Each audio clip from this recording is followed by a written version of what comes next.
नमस्कार मित्रों, मैं धर्मगुरु विजय कुमार तिवारी आज आपके सामने एक फिर से नया विषय लेकर आया हूँ। गत दिनों में मैंने आपको मनी प्लांट के बारे में, उसके पश्चात केले के वृक्ष के बारे में कि मनी प्लांट बुध से किस प्रकार हमारी रक्षा करता है और गुरु से रक्षा हमारा जो केले का वृक्ष है वो करता है। साथ ही आज मैं एक विशेष विषय पर आपको बताने जा रहा हूँ कि पीपल की पूजा शनि के लिए क्यों की जाती है और शनि से पीपल हमारी किस प्रकार से रक्षा करता है। तो आइए आज हम इस विषय को लेकर चलते हैं। हाँ तो मित्रों, मैं आपसे चर्चा कर रहा था पीपल के वृक्ष के बारे में कि पीपल का वृक्ष शनि से हमारी किस प्रकार से रक्षा करता है।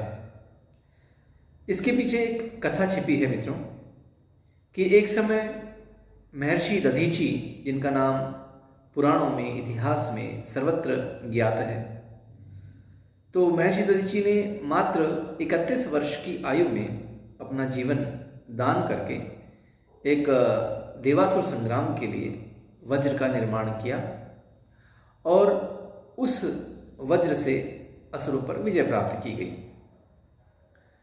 असुरों पर विजय प्राप्त करने के बाद जब पति के मांसपिंड को देखकर पत्नी ने, यानी महर्षि दधीची की पत्नी ने भी अपना शरीर दान कर दिया।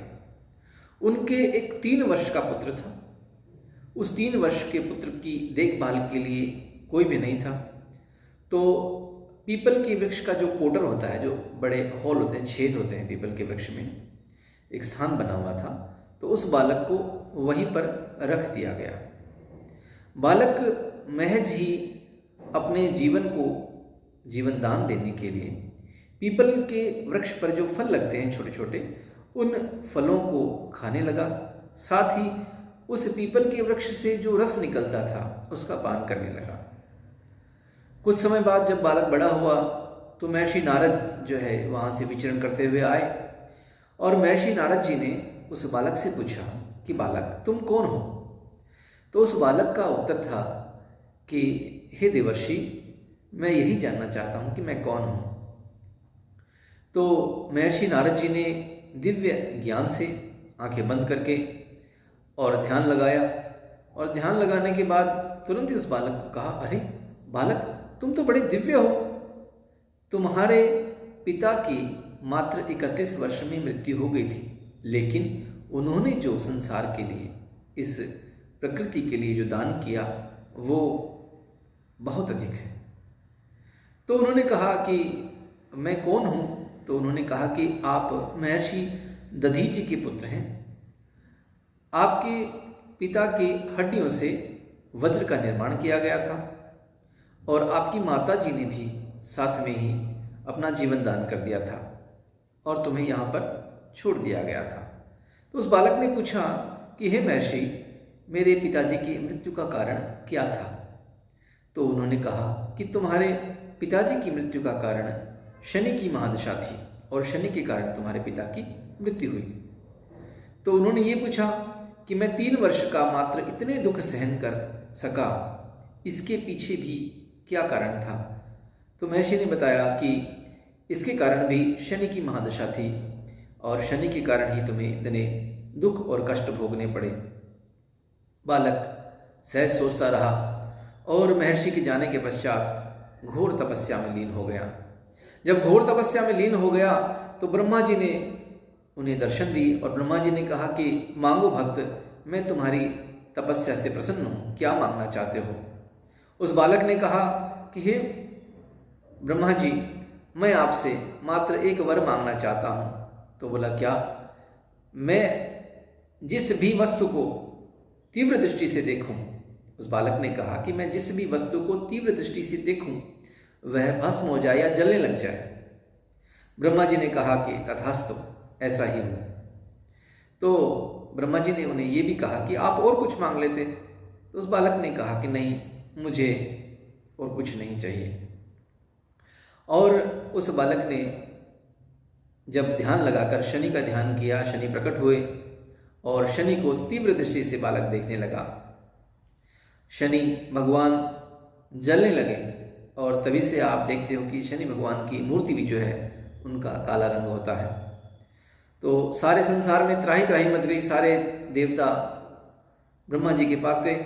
ब्रह्मा जी ने कहा कि भाई ये तो मैंने एक बालक को वरदान दिया है जिसका नाम पिप्पलाद रखा गया था। उन्हें वरदान दिया था कि जिस भी वस्तु को तीव्र दृष्टि से देखेंगे वह जलने लग जाएगी। सभी देवताओं ने कहा कि यदि शनि का नाश हो जाएगा तो संसार की जो चक्र है वो नहीं चल पाएगा। तो उन्होंने कहा कि चलो मैं खुद ही स्वयं जाता हूँ। ब्रह्मा जी उस बालक के पास स्वयं गए और उन्होंने कहा कि भाई ऐसा है कि यदि तुम शनि को नष्ट कर दोगे तो संसार का चक्र जो है वो ठीक प्रकार से नहीं चल पाएगा।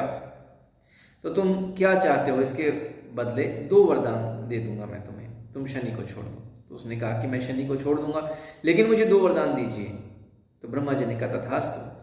पहला वरदान उस पिप्पलाद ऋषि ने मांगा कि 5 वर्ष के आयु तक कोई भी बालक शनि से प्रभावित ना हो, ताकि जिस प्रकार के दुख मैंने अपने जीवन में भोगे हैं वैसे कोई भी बालक अपने माता पिता के बिना यानी अनाथ ना हो, ऐसा दुख नहीं भोगे।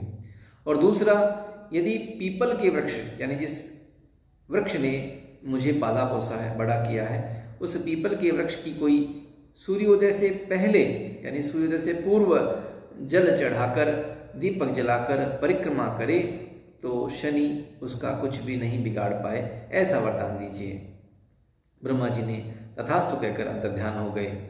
तो मित्रों, शनि के उपचार के लिए, शनि की महादशा से बचने के लिए, शनि की 7.5 से बचने के लिए पीपल वृक्ष जो कि भगवान विष्णु का वास भी माना जाता है उसकी पूजा करनी चाहिए, ताकि हम शनि जो न्याय के देवता हैं उनका आशीर्वाद स्वरूप प्रदान करें, उनकी तीव्र दृष्टि या कुदृष्टि प्रदान हमें नहीं हो और हमारा कुछ भी अहित ना हो।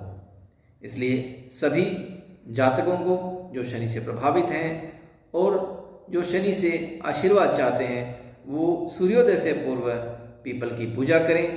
बहुत सारे ऐसे लोग हैं जो कहते हैं कि हम पीपल की पूजा करते हैं लेकिन हमें आशीर्वाद नहीं मिलता। तो सर्वप्रथम मैं आपको ये बता दूं कि सूर्य और शनि दोनों महाशत्रु हैं। सूर्योदय के बाद शनि का प्रभाव कम हो जाता है, इसलिए शनि की पूजा करनी है तो सायंकाल में करें या सूर्योदय से पूर्व उनको जल चढ़ाकर, पीपल वृक्ष को जल चढ़ाकर और उनकी परिक्रमा की जाए तो शनि दोष निवारण हो सकता है। धन्यवाद। जय